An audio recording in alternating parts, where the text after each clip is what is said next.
The vote was 307 to 1. Earth lost. Ambassador Lena Vasquez sat in the great circular chamber of the Galactic Council and did not move. Around her, 700 alien delegates shifted and murmured and congratulated each other with the particular enthusiasm of people who had just done something they knew was wrong and needed noise to drown out the knowing. The chamber was carved from a moon. Its walls were 6 kilometers of polished obsidian that reflected everything back at you. Every face, every gesture. Every coward looking away from the one human sitting alone at the small round table near the back. She did not move.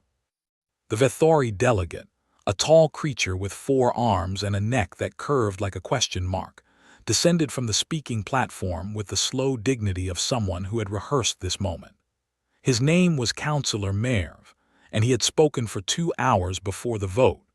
He had used words like necessary realignment and resource distribution equilibrium and the difficult arithmetic of survival.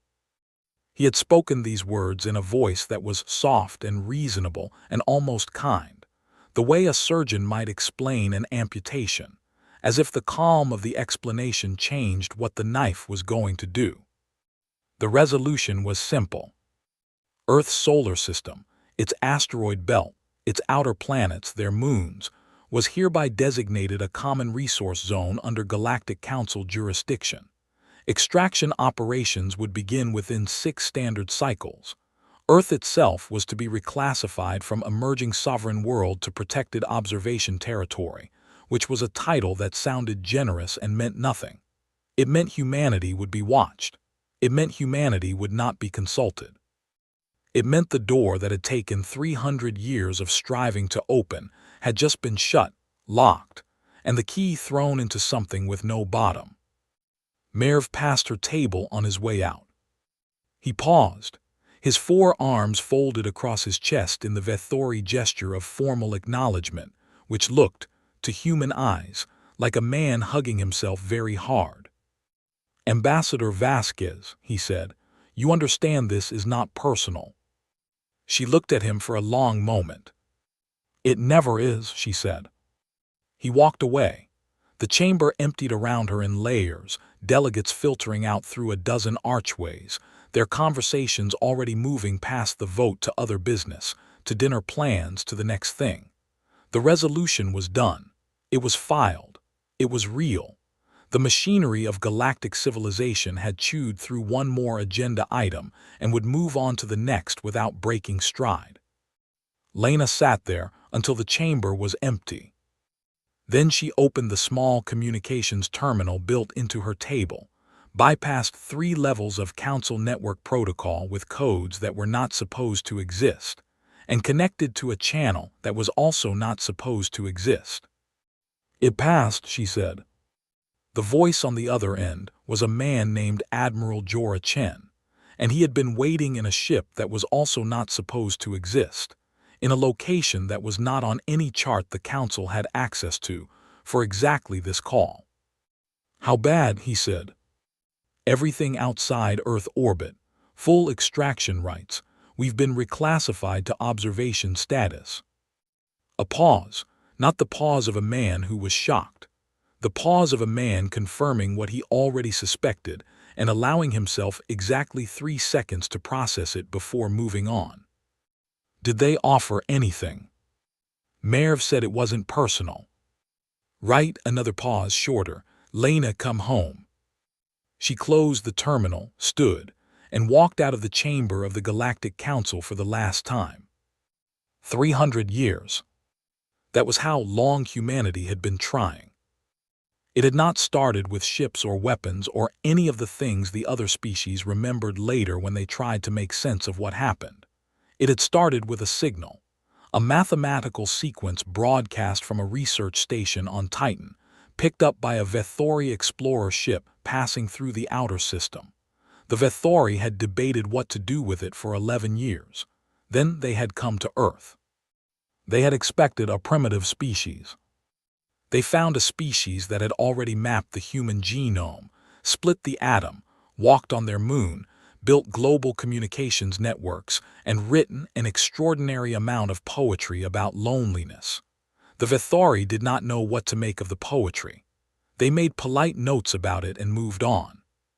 First contact was careful and formal, and required 14 years of negotiation just to establish a shared language framework.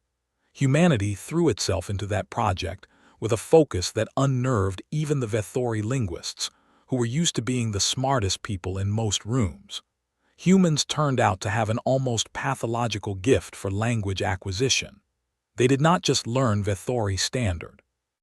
They learned it, then requested access to 11 other council languages, then learned those, then started asking questions about the grammatical structures of languages that had not been spoken for centuries by species that had not existed for longer.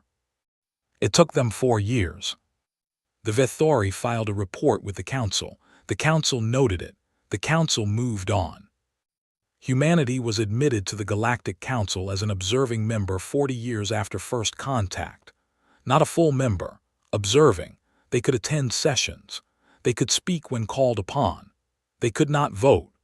They received a small table near the back of the great chamber carved from a moon, and they sat at it for 260 years, speaking when called upon, watching, waiting. The other species were not cruel. That was the thing Lena had come to understand, sitting at that table through decade after decade of sessions. They were not cruel. They were just thoroughly, completely, almost incomprehensibly certain that humanity did not matter very much. Earth was small. Its sun was unremarkable. Its people were young, clever in certain narrow ways, emotionally erratic by council standards, prone to war among themselves, prone to large feelings they could not always explain, prone to making art about things that had no survival value. The council found them interesting the way one might find an unusual insect interesting. Full membership had been on the table 17 times in 260 years. 17 times it had failed to pass. The reason given was always different. Humanity had not met the technology threshold. Humanity had not demonstrated sufficient political stability. Humanity had not resolved its remaining territorial disputes. Humanity had not achieved the minimum population distribution across multiple star systems. Each time, the goalposts moved, and humanity went home and met the new standard and came back and found new goalposts. By the time Lena Vasquez was appointed ambassador, the 34th human to hold the title, she had stopped believing the goalposts were real. She had started to understand that the Council did not want humanity to meet the standard. The Council wanted humanity to stay small and manageable and slightly behind, because a humanity that was fully in the room was a humanity that would have opinions and cast votes and complicate things. She had served 12 years working within the system. She had asked, argued, negotiated, presented papers, built coalitions, called in favors, made the case in every language the Council possessed. 307 to 1. She understood now. They had never intended to let humanity in. They had needed the asteroid belt for 30 years and had been patient enough to wait for a vote that would look legitimate. The reclassification to observation territory was not a side note. It was the main event. They were not just taking the resources. They were ensuring humanity could not object in any forum that mattered. They had calculated, with the cool arithmetic Merv had described so pleasantly, that humanity would have no choice but to accept it. They had been calculating that for 300 years. They had made one error in their arithmetic. They had never asked what humanity had been doing with the time. The ship was called Unbroken, not officially. Officially, it had a designation that was a long string of numbers and letters that meant nothing, assigned by a project office whose own name was classified above the level of most governments on Earth. But the engineers who built it, who had spent 19 years in a shipyard carved into the dark side of a remote asteroid no council survey had ever flagged as interesting, called it Unbroken, and the name stuck. It was not the only ship. There were 11 of them. While humanity had been sitting at its small table near the back of the council chamber, attending sessions, speaking when called upon, watching, learning, it had also been building, quietly, with the particular patience of a people who had spent 3 centuries absorbing the lesson that patience was the only thing they could afford, because everything else cost leverage they did not have. The engineers who designed Unbroken and her 10 sisters had grown up reading Council technical databases, which humanity had been granted limited access to as a courtesy of observing member status. They had read those databases the way someone reads a map of a country they intend to visit, carefully, systematically, looking not just at what was there, but at the gaps, at the things that were not included, at the edges of Council technology, where no one had pushed because no one had needed to, because no one had been hungry enough.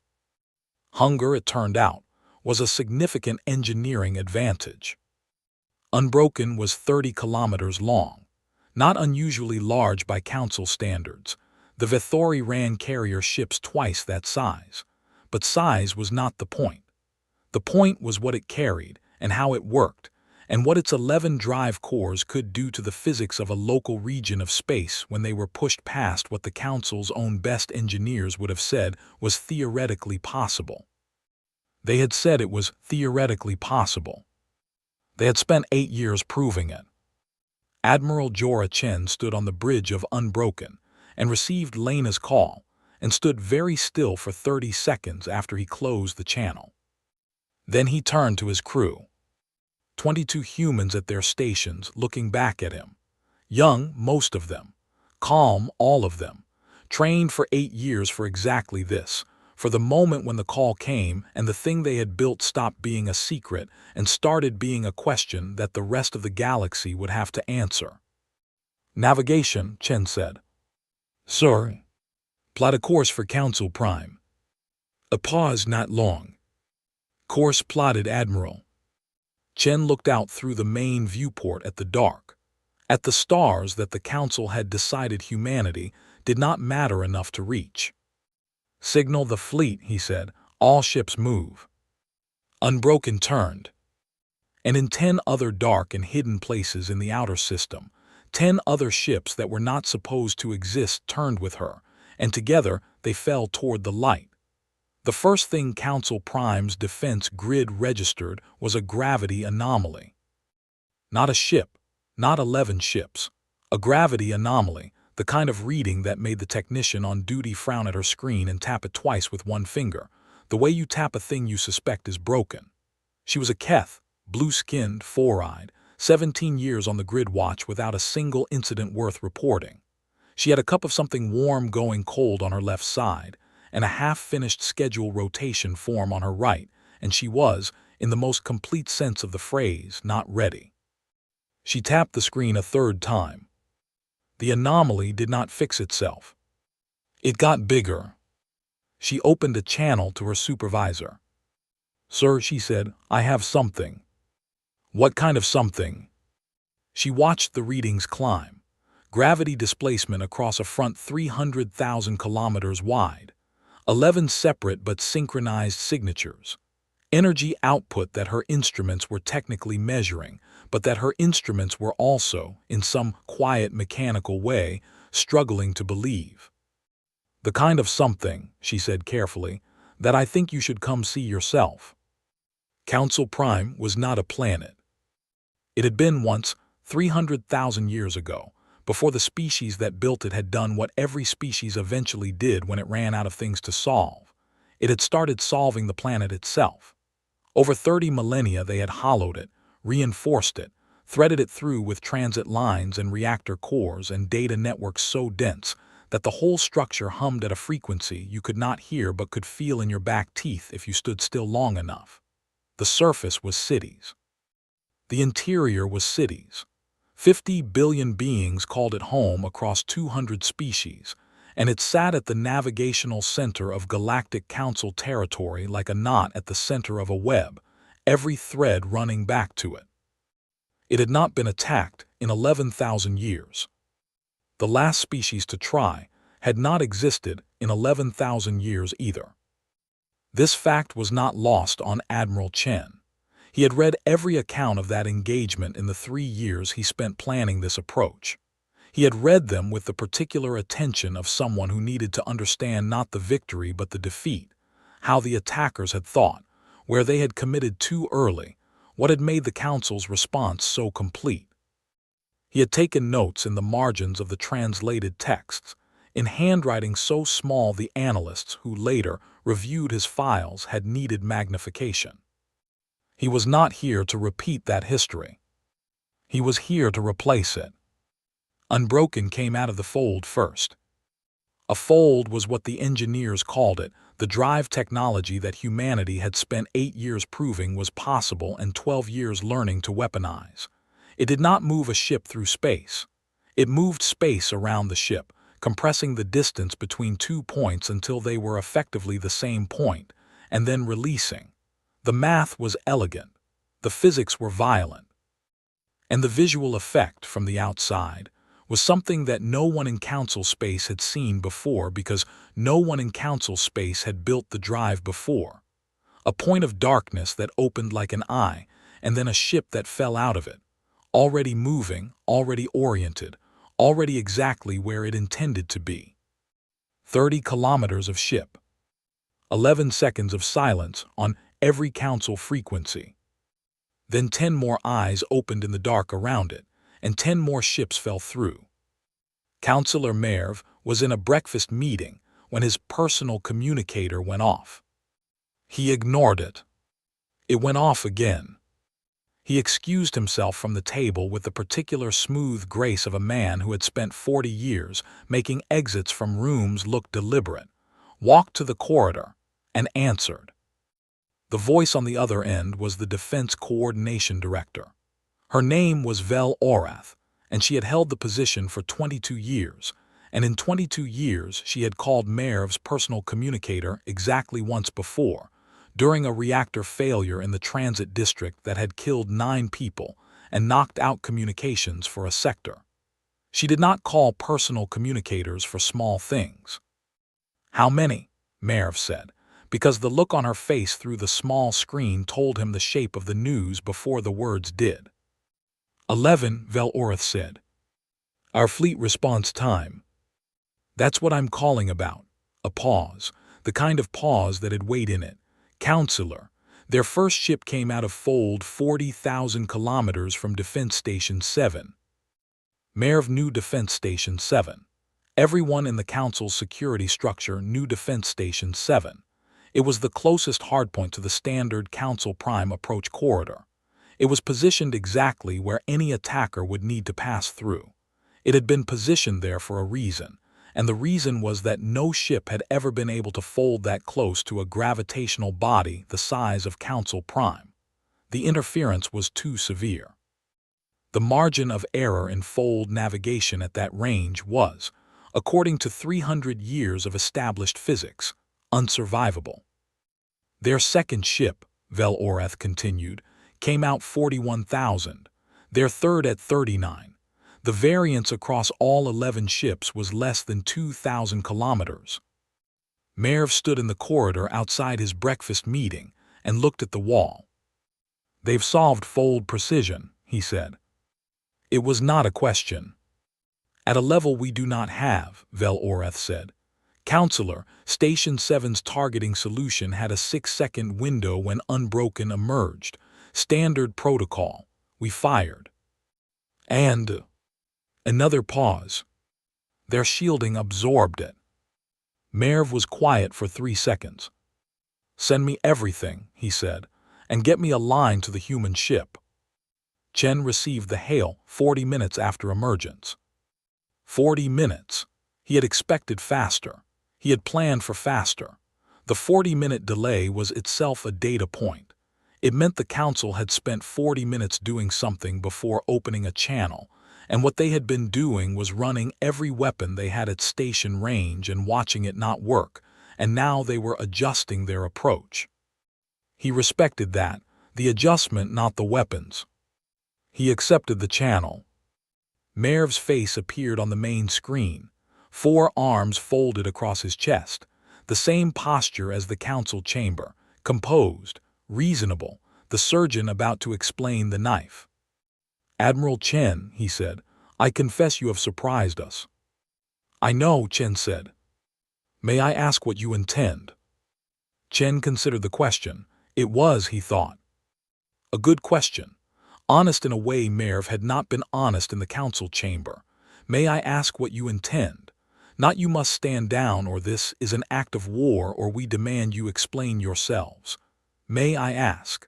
The question of a man who had just watched his station's weapons absorbed like weather and was recalibrating. "We intend to be heard," Chen said. "You had a vote, 307 to 1. You took our solar system. You reclassified us. You made a decision about what humanity is worth, and then you made it permanent in law with no appeal." He paused. "We are the appeal." Merv's four arms shifted. "What you are doing is illegal under council charter." "We are not a council member," Chen said. "You saw to that." A silence on the channel. "What do you want?" Merv said. "A new vote," Chen said. "Full membership.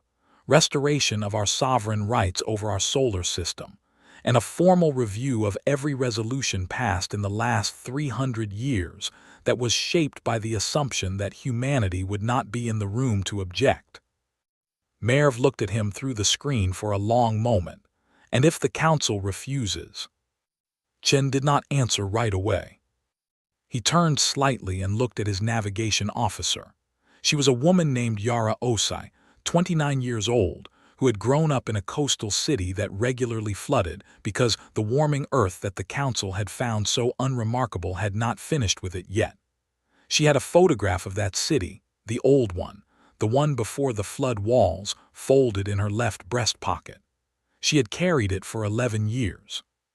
She looked back at him. Her face said nothing that wasn't already settled. He turned back to the screen. "Then we will show you what we built while you were deciding we didn't matter," he said. "And you will vote again. And this time you will understand what the vote actually costs." Merv's four arms unfolded from his chest. It was the first unguarded gesture Chen had seen from him, the Vithori equivalent of a man who had just sat down very hard in a chair. "I need to consult the full council," Merv said. "You have 6 hours," Chen said. He closed the channel. What followed in those 6 hours was not what the council expected. They expected the fleet to hold position, to wait, to perform the patience that humanity had demonstrated for 300 years, that deep institutional stillness of a species that had learned to absorb refusals and come back. Instead, Unbroken moved. Not toward Council Prime, not toward any defensive installation. It moved to the edge of the shipping corridor that fed Council Prime its primary resource stream from the outer belt stations. The same resource stream that the Resolution had been designed to expand using Earth's asteroid belt, and it stopped there. And sat there. It did not fire, it did not broadcast threats. It sat in the corridor the way a stone sits in a river, and the ships that had been inbound to Council Prime along that corridor saw it and stopped, and the ships behind those ships stopped, and within 4 hours, there was a line of freighters and transports stretching back 11 light minutes that was not moving, and was not going to move because no freight captain in the galaxy was going to test whether 30 kilometers of human engineering would hold its position. The Council's Economic Analysis Office sent Merv a report 2 hours into the standstill. The report was 3 pages. The first page was data. The second page was projections. The third page was a single paragraph that, stripped of its formal language, said, "If this continues for 30 days, Council Prime faces a resource shortage that will require emergency rationing across 40% of residential sectors." 30 days. Not years, not decades. 30 days. Merv read the paragraph. He read it again. He set the report face down on his desk. He had spent 40 years in the council. He had written resolutions and voted on resolutions and negotiated resolutions, and he understood, at a level that was almost physical, the way that power worked in the galaxy. Power was not ships. It was not weapons or shields or fold drives that broke the rules of physics. Power was the ability to make the cost of opposing you higher than the cost of accommodating you. Humanity had just made the cost of opposing them extremely clear. And they had done it without firing once. He picked up his communicator. "Call a full session," he said. The second vote happened in 5 hours and 53 minutes. Lena Vasquez was not in the chamber for it. She was standing on the bridge of Unbroken, where Chen had asked her to be when he made the call, because he thought she should hear it in a room with people who had built toward this moment for the better part of their lives. She stood next to the navigation console where Yara Osai was tracking the inbound feeds, and she watched the count come in. 301 to 7. In favor of humanity. No one on the bridge cheered. No one shouted. Yara Osai reached into her left breast pocket and took out the photograph of the city that used to flood and looked at it for a moment and then put it back. And that was the closest thing to a celebration that the bridge of Unbroken produced. Chen received the formal transmission from Merv's office 3 minutes later. He read it. He set it on the console. He looked at his crew. "We'll hold position until the membership documentation is filed," he said. "Navigation, keep the corridor blocked until confirmation comes through." "Yes, sir." He walked to the viewport. Stars. The same stars that the Council had spent 300 years deciding humanity did not matter enough to reach. They looked the same. They were not the same. "Sir," said his communications officer, "we're getting signals from a lot of places. News networks, diplomatic channels, other species governments." A pause. "Some of them are calling the fleet." "What are they saying?" The communications officer, a young man, 24, who had never known an Earth that had not been negotiating with the stars, looked at his screen. "They want to know," he said, "who we are." Chen looked at the stars. "Tell them," he said, "we're the species that was in the back of the room." He let that sit for a moment. "Tell them we moved up. The galaxy had opinions." It always did. That was the thing about 50 billion beings spread across 200 species living in a structure carved from a dead planet. They had opinions about everything, and the opinions arrived fast and loud and contradicted each other completely. And the Council's information networks carried all of them simultaneously like a river carrying everything it had ever touched. The opinion that spread fastest was fear. Not the loud kind, the quiet kind. The kind that moves through a population the way cold moves through a building with a broken window, not a gust, just a slow dropping of temperature that you notice only when you realize you've been sitting in your coat indoors for an hour without thinking about it. The Vethori home networks ran the footage of Unbroken coming out of fold on a loop. 30 kilometers of ship. Dropping out of nothing. 40,000 kilometers from a hardpoint that was supposed to be unreachable. They ran it without commentary for the first 2 hours, because no one in the network's editorial structure could agree on what commentary was appropriate. Eventually, someone found a retired Vethori defense analyst who was willing to appear on screen and say measured things in a measured voice, and they put him on, and he said, "Fold precision of that caliber represents a generational gap in drive technology," and the networks ran that phrase, generational gap, under the footage until it was burned into every screen on the Vethori homeworld. Generational gap. 2 words doing the work of a panic. The Keth response was different. The Keth were engineers, had been for 6,000 years, the way some species are builders in their bones, not because they chose it, but because their particular combination of curiosity and stubbornness, and the number of fingers they had made tools feel like an extension of thought rather than a product of it. They had built Defense Station 7. They had built half the Council's transit infrastructure. They were, in the quiet accounting that no one did openly but everyone maintained, the species most responsible for the physical fact of Council Prime existing as it did. When the footage arrived on Keth networks, the reaction was silence. Then the engineers started talking. Not about the threat, about the drive. How did they solve the gravitational interference problem? That was the question moving through Keth engineering forums within 6 hours of the emergence. Not in the language of alarm, but in the language of a puzzle that someone else had solved, and you had not, and that fact was sitting in your chest like a stone you had not noticed until just now. Someone had solved it. Humans had solved it. With less time, less funding, less access to council technical resources, humans had solved the problem that Keth engineers had categorized as theoretically approachable in perhaps 2 to 3 centuries, and had apparently done so in less than 20 years. The Keth Director of Engineering Sciences sent a formal request to humanity's new council office within 8 hours of the vote. The request was for a technical exchange program. The Sarin were afraid. That was the simplest truth of it. The Sarin were a small species, small in number, small in territory, small in the particular way that 300 years of being a minor power in a large galaxy makes you small, and they had a long memory. Their ancestors had been absorbed into a larger civilization twice before they found the council, and the finding had felt like rescue, and they had been loyal to that rescue ever since, with the loyalty of a people who remember what the alternative felt like. They did not want a new power. They had been comfortable.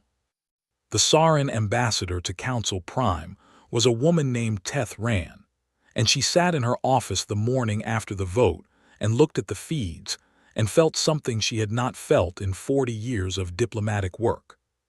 She felt the ground moving.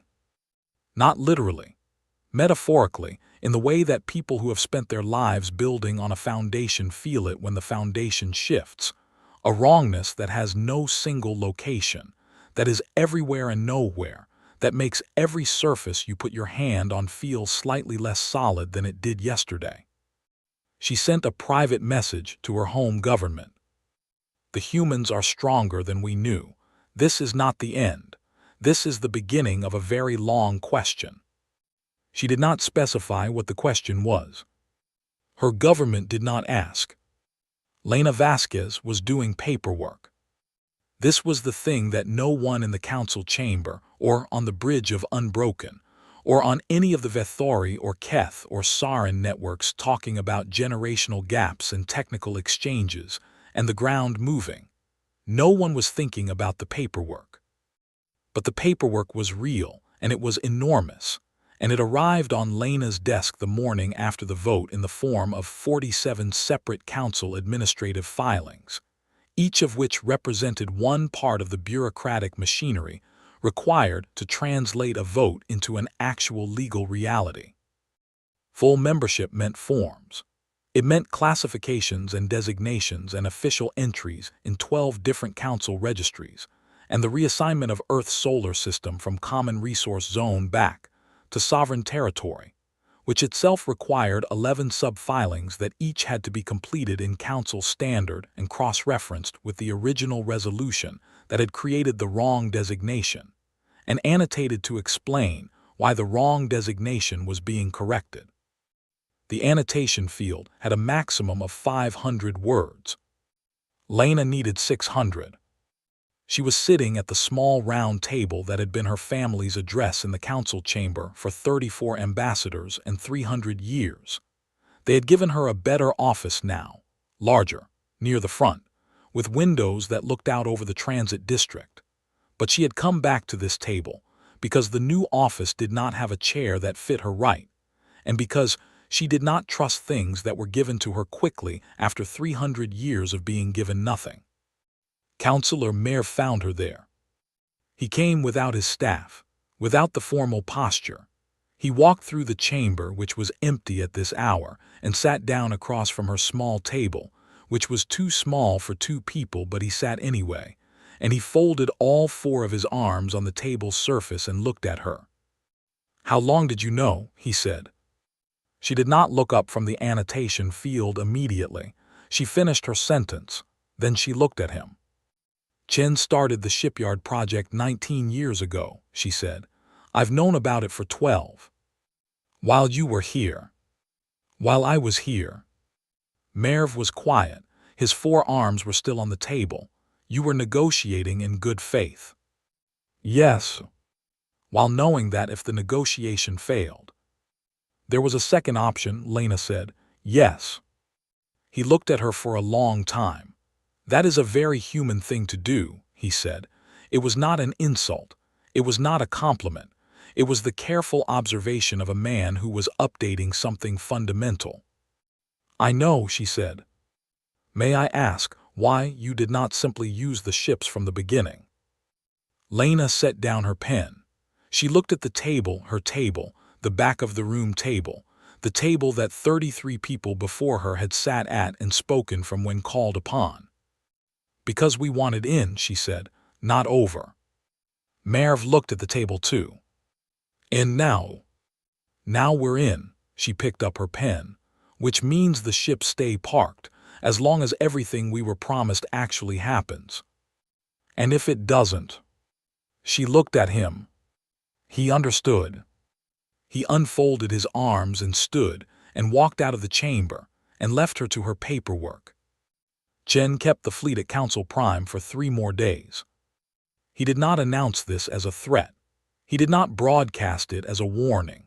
He filed standard docking requests, as any fleet would, and the requests were processed with a speed that would have been unimaginable a week ago, and the ships moved to assigned positions in the outer transit ring. 11 ships parked in a row. Visitors came. Not officially, not as diplomatic delegations with credentials and formal protocols. They came the way curious people always come when there is something they cannot explain and cannot stop thinking about quietly and on foot, and they stood in the transit ring's observation bays and looked at the ships through the glass. Keth engineers mostly. Some Vethori, some species Chen did not recognize. They stood there and looked at Unbroken, at its length, at the drive housings that even at rest had an energy signature that their instruments measured in units that did not quite fit the instrument scales, at the hull plating which was dark and smooth and showed no damage at all from Station 7's weapons, not a mark, not a scorch. A Keth engineer named Osvel stood in the observation bay for 2 hours. She had been designing ship hulls for 30 years. She had a doctorate in materials behavior under energy impact and another in phase transition metallurgy. She was, in the opinion of the Keth Engineering Council, the best hull specialist currently working. She stood in the observation bay and looked at the human hull. She could not identify the material. She had run 4 scans and the readings made no sense, not because the instruments were broken, but because the readings were internally consistent and the material they described should not exist, should not be possible to manufacture, should not hold its structure under the energy inputs that Station 7's weapons would have delivered. She stood there for 2 hours. Then she went back to her office and sent a message to the Keth Director of Engineering Sciences. Make the exchange request formal, she said, and make it generous. On the 3rd day, Chen received a message from Earth. Not from the government, not from the military command structure, from his daughter, who was 9 years old and lived in a city that used to flood and now had flood walls and was currently, according to the message, in the middle of a school project about the Galactic Council and had a question. The question was, Dad, are we going to be okay now? He read the message twice. He was sitting in his quarters on Unbroken, in the dark, with the viewport showing the transit ring and the observation bays, where even at this hour there were shapes standing at the glass, looking. He wrote back. I think so, he said. Tell me about the project. She messaged back in 4 seconds because she had been waiting. She told him about the project. He read every word. Outside the viewport in the observation bays, the shapes kept coming. Different species, different hours, same posture, standing still, looking at the ship, trying to understand what they were looking at. Chen knew what they were doing. He had done it himself once, standing in the shipyard in the dark, looking at the hull of Unbroken before her first systems test, trying to hold in his head the full fact of what they had made. Not just the ship. The 19 years. The engineers who had given up other careers. The funding that had come from 30 governments pooling resources quietly over a decade. The physics papers that had been published under false names to avoid council attention. The fold tests that had failed 9 times before they succeeded. All of it in the hull. All of it in 30 kilometers of ship floating in a transit ring, while 50 billion beings on a carved-out planet tried to decide what kind of universe they were living in now. He closed the message from his daughter. He looked at the shapes of the glass. He thought, good. Look, we were always here. You just weren't paying attention. The Drivari did not send a message. They sent a ship. One ship, carrier class, older than the council resolution that had just flipped humanity's status, older than Lena's tenure, older than the careers of most of the people now scrambling through Council Prime's defense coordination offices trying to decide what the correct response was to a vessel that had just dropped out of fold on the wrong side of the transit perimeter without filing an approach declaration, and was now sitting there, quiet, broadcasting nothing. The Drivari did this. It was a known thing about them. They communicated in positions, in the physical fact of where they put themselves and how much space they took up and how long they stayed. Words, to the Drivari, were furniture. You used them to fill a room. The room itself was what mattered. The room they were currently furnishing said, "We are watching and we have not decided yet." Chen received the report at 3:40 ship time. He was not asleep. He had not been fully asleep in 4 days, a fact he had not shared with anyone because the crew was watching him the way crews watch commanding officers in new territory. Not for orders, but for whether the person giving the orders still believed in the orders, which was a different thing entirely and harder to fake. He read the report. He set it on the console. He looked at it. "Navigation," he said. "Sir." "The Drivari ship, what's its weapons posture?" A pause, the pause of someone checking twice. "All systems cold, Admiral." "Shields up, passive configuration." He picked up the report again. Shields up but weapons cold was not an attack posture. It was not a retreat posture. It was the posture of something that had walked into a room and put its back against the wall and was watching the exits. He understood that posture. He had spent 19 years in it. "Hold our position," he said. "Do not hail them, do not move toward them, do not move away." His communications officer turned. "Sir, Council Defense is requesting we." "I know what they're requesting," Chen said. "Hold." The Drivari had not voted. That was the thing that sat in the back of Chen's mind like a splinter, small, specific, impossible to stop touching. 307 to 1. One was Earth. The Drivari had abstained, not voted against, not voted for, abstained, filed a formal declaration of non-participation and left the chamber before the count. He had read the abstention 3 times when Lena forwarded it. He had underlined the word non-participation. Abstentions happened. Species abstained for political reasons, for resource reasons, because they didn't care, because caring cost something they weren't ready to spend.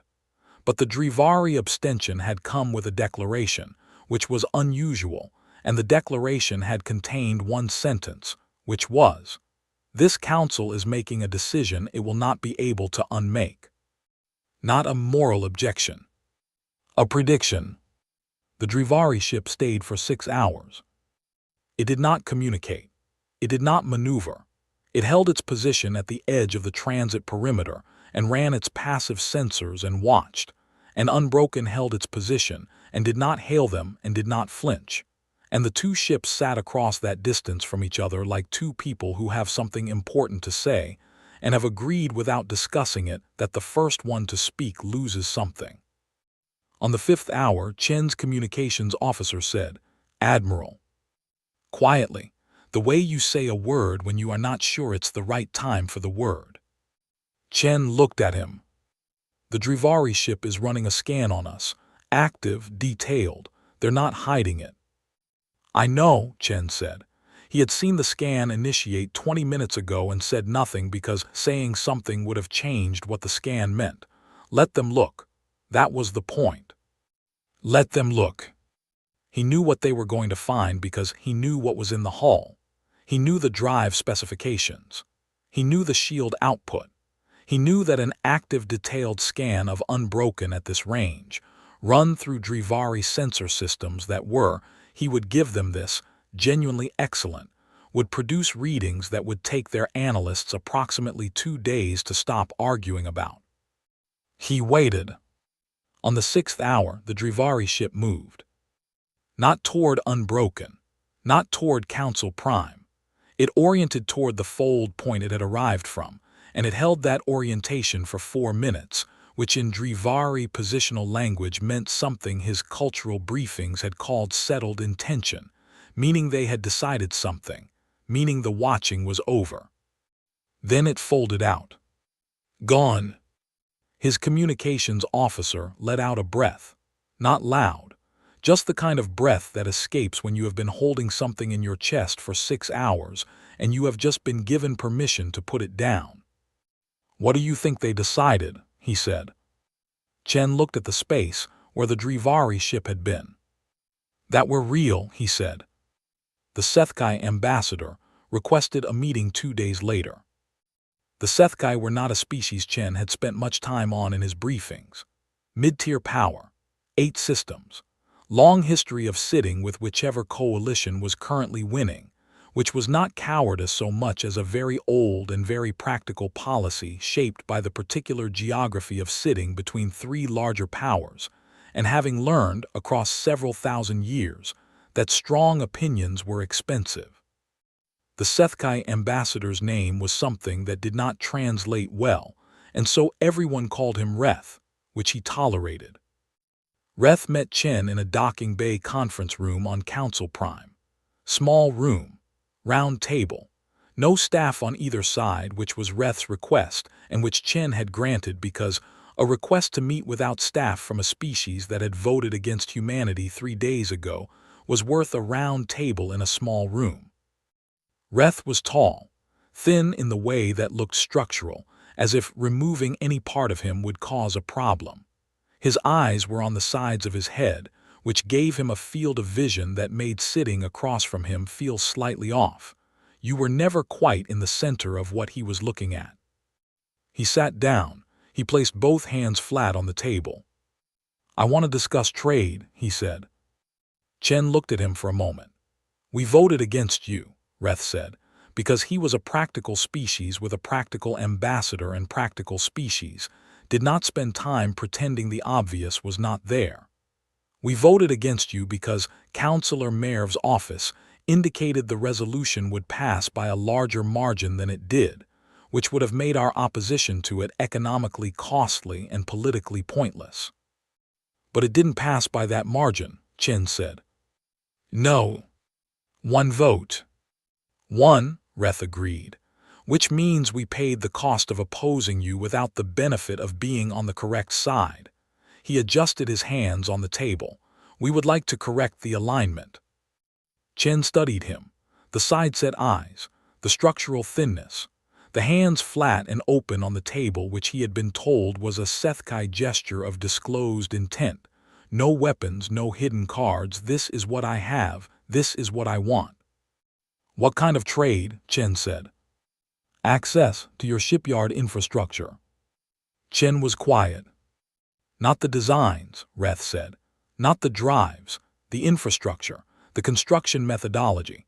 Your shipyards produced 11 vessels of that class in 19 years with a workforce that the Council's intelligence community has now determined was approximately 40,000 people. A pause. The Keth built a carrier-class ship with 60,000 workers in 30 years. They are the best shipbuilders in Council space. Word, Chen said. The word landed in the room and sat there. Reth's side-set eyes moved slightly. Both of them. Together. a very small movement that Chen's briefings had characterized as the Sethkai equivalent of a blink of recognition. Reth agreed. Yes, that is the correct tense. He spread his hands slightly wider on the table. We have 7 systems and 8 billion people and 3 trade routes that run through Sethkai space that the larger powers have been managing the pricing on for 200 years. We have been, he paused, choosing the word, patient. And there it was. The thing under the table. Chen heard it the way you hear a frequency just at the edge of your range, not quite clear, but present enough to be certain. They were not here about trade. They were here because a species that had been patient for 200 years had just watched a species that had been patient for 300 years run 11 ships into the center of everything and flip a vote and not fire once. They were here because the thing they had been waiting 200 years for had just proved it was possible. Chen looked at Reth. "What are you actually asking?" he said. Reth looked back at him, sideways technically, with those side-set eyes, but the effect was direct, and for a moment the practical species practical ambassador veneer went somewhere, and something older came through. Something that had been sitting in a small room at the back of a large chamber for a long time.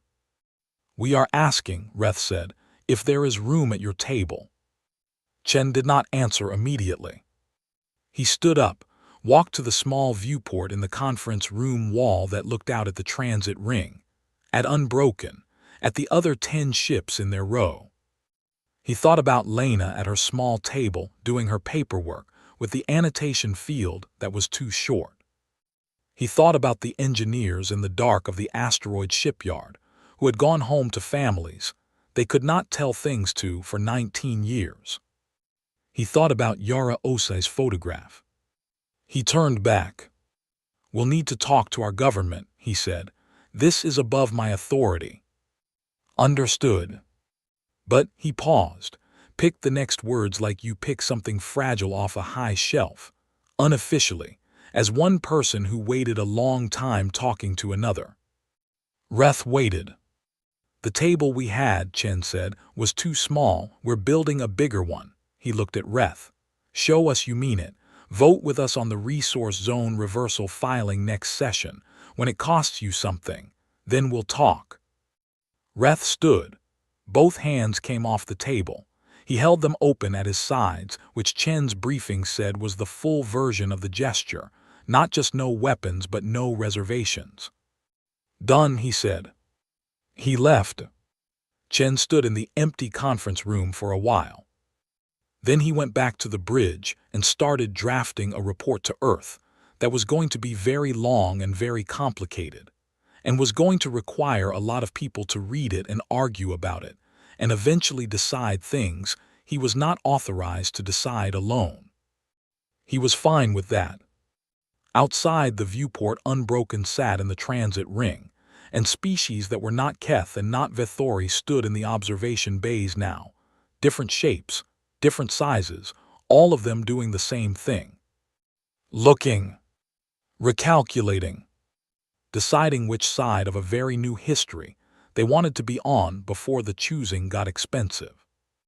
Chen watched them through the glass. He thought, good. Come look. We've got room. The Murath fleet came in hot. No declarations, no hails, no positioning language, no abstention filed, no round table in a small room. 17 ships dropping out of fold in a spread formation. Weapons live, shields at maximum output, moving at a speed that said they had decided something before they left and had not reconsidered once on the way. 17 against 11. The math was the kind that looked settled. Chen was on the bridge when the proximity alert fired. He had been on the bridge for 6 hours already, not because anything had been scheduled, but because he was a man who had spent 19 years building toward a moment and was constitutionally unable to be anywhere else when the moment had a chance of arriving. He looked at the formation on the tactical display. He did not move. "All ships," he said, "battle stations." The Murath had voted against humanity all 17 times. Not abstained, not missed sessions, voted, every single time. Filed written objections twice, which was unusual enough that the Council Archive had flagged them as a point of historical note.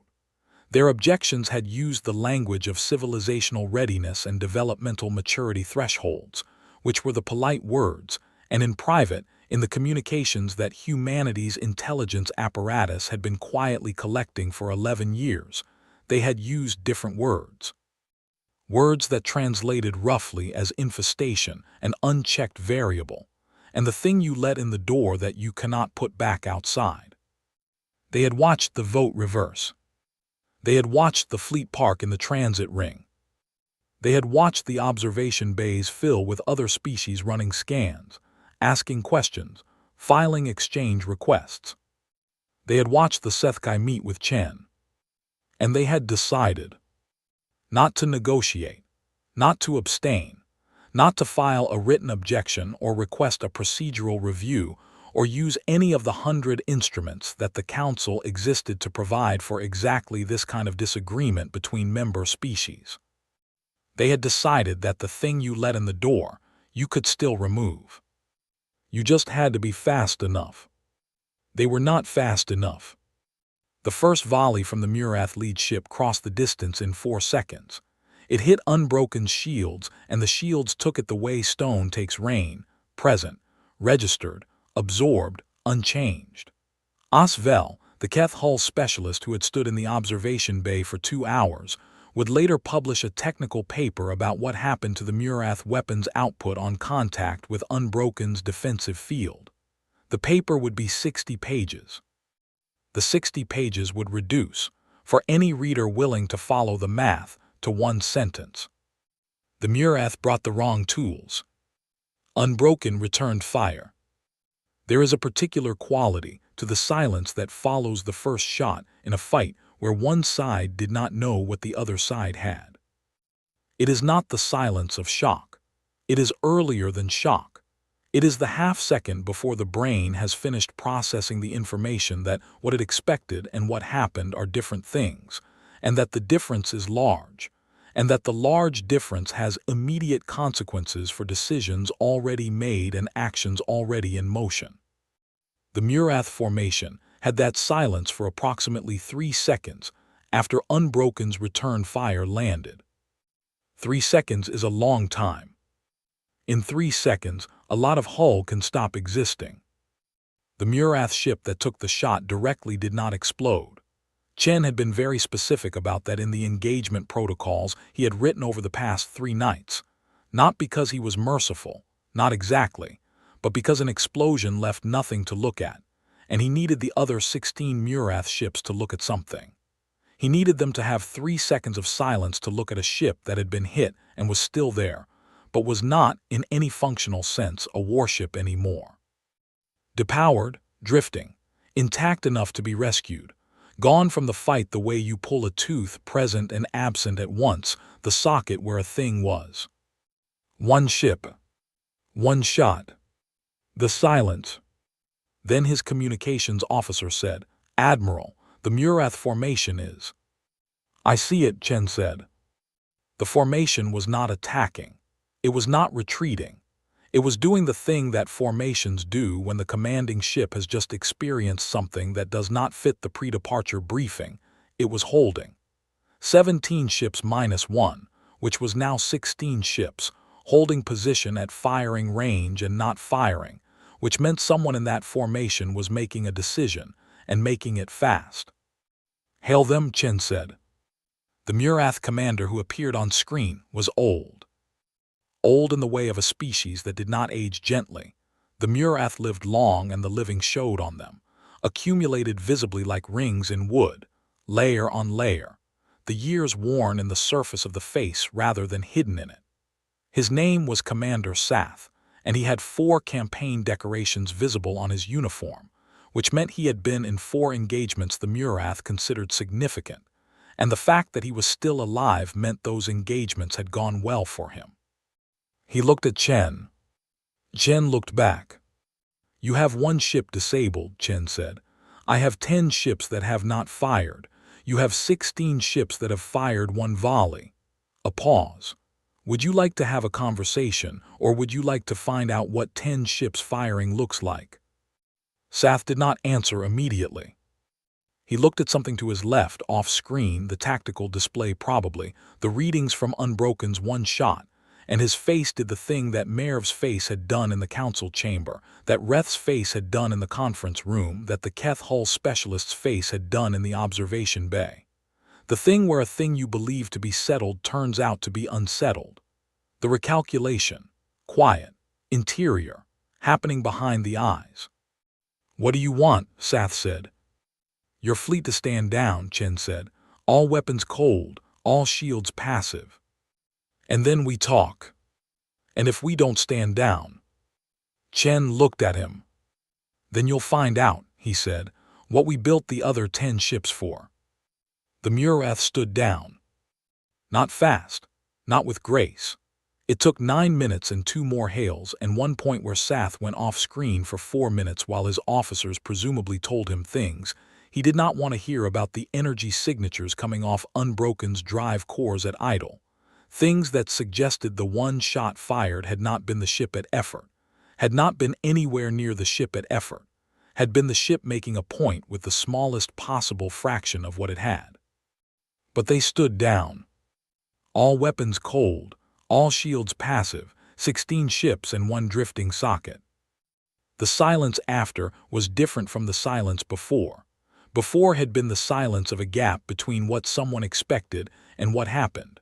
After was the silence of the gap closing, of something settling into a new position that it would not move from. Chen exhaled through his nose. "Get me a medical ship for the disabled vessel," he said, "and tell the council's diplomatic office we're going to need a room." The room they needed was big. Not the conference room with the round table. The council chamber itself, the one carved from a moon, 6 kilometers of obsidian that reflected everything back at you. It was called for an emergency session 40 hours after the Murath engagement, and for the first time in the chamber's recorded history, every seat was filled. Not just the named delegations, the observer galleries, the staff alcoves. Every surface that a body could occupy had one on it, because the thing that had happened in those 40 hours, the footage, the readings, the detailed accounts from 16 Murath captains who had filed individual incident reports with varying degrees of disbelief in their language, had moved through council space at the speed that information moves when it is the kind that changes something fundamental, which is faster than any ship, faster than any drive, old or new. Humanity sat at the front. Not the small round table near the back. Full member seating, center ring, plaque installed that morning by a council administrative crew who had processed the emergency seating request with a speed that would have been unimaginable 2 weeks ago. Lena sat at that seat. She sat straight, both hands flat on the table, the posture of someone who has stopped waiting. Merv opened the session from the speaking platform. He was composed. He was always composed. He gave a summary of events in the order they had occurred, in the flat voice of a man who understood that the events did not need his editorial assistance to make their point. The Murath ambassador requested the floor. Lena did not look at him while he spoke. She looked at the table, her name on the plaque. She had not touched the plaque yet. She thought she would later, when the chamber was empty, run her fingers across the letters the way you run your fingers across something you stopped believing in for a while and then found again. The Murath ambassador spoke for 12 minutes. He did not apologize. That was not what the speech was. It was something more complicated than an apology. It was an argument for why the engagement had been a reasonable response to an unreasonable situation, which was a speech she had heard before, in different words, for 300 years, from a species that was not the Murath. It was the argument that people make when they have done the wrong thing for internally consistent reasons, and cannot yet bring themselves to say the word wrong, but are willing to stand at the edge of it. She let him finish. Then she stood. She had not planned a speech. She had notes, 3 pages, careful, drafted over 2 sleepless nights, full of the formal language that 3 decades in the council had put in her fingers. The language of resolutions and declarations and whereas and therefore, and the machinery of civilized disagreement. She did not use the notes. She looked at the chamber. All of it. Every filled seat, every reflected face in the obsidian walls, every species that had voted and abstained and watched and run scans and stood in observation bays and filed exchange requests and threatened and backed down. 300 years, she said. The chamber was very quiet. 300 years we sat in the back. We spoke when we were called on. We met every standard you set and then met the new one when you moved it.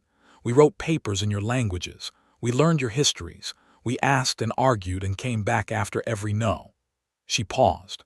We were also building, not because we wanted war, because we understood very early that the only language that this chamber actually speaks fluently is the language of consequences. She let that land. The ships will remain, she said, not as a threat, as a fact, the way your ships are a fact, the way your stations are a fact. We are in this galaxy and we have been for 300 years and we are not going to be reclassified or resource stripped or voted small again. She looked at the Murath ambassador. And anyone who brings a fleet to test that fact will find out that we built 11 ships and stopped, not because 11 was the limit. She sat down. The chamber was silent for a long moment. Then the Sethkai ambassador, Reth, practical Reth, who had met with Chen and promised a vote, and delivered it 2 days ago at a cost that had already drawn 3 formal complaints from the Vethori trade bloc, put both hands flat on his delegation's table. Open, no weapons, no reservations. And he started to clap. It was not a human gesture. The Sethkai did not clap, but he had watched the human feeds. He had done his research. And he put his hands together and made the sound once, twice, and then across the chamber slowly. Something caught, not applause. Not exactly, different species expressing the same thing in different physical ways. A ripple of sound and movement spreading from the center ring outward through the galleries, until the chamber that had been carved from a moon and had reflected 300 years of humanity's exclusion was reflecting something different. Lena put both hands flat on her table. She looked at the plaque with her name on it. She did not cry. She had done all her crying already, over 34 years in this room, in languages that had no word for what it felt like to be the person at the small table near the back. She just sat there and let the chamber be loud for once. Chen received the feed on Unbroken's bridge. He watched Lena stand, watched her speak, watched Reth's hands come together. Around him, 22 people at their stations were watching the same feed on their secondary screens, watching it in the quiet way of people who did not want to be seen watching it, who had learned a long time ago to keep the important things close and still. Yara Ose was not watching the feed. She was looking out the viewport. At the stars. Chen walked over to her station, stood next to her, looked at what she was looking at. The transit ring, the ships, the observation bays still with shapes in them, species still coming, still pressing their faces to the glass. You think it holds, Yara said.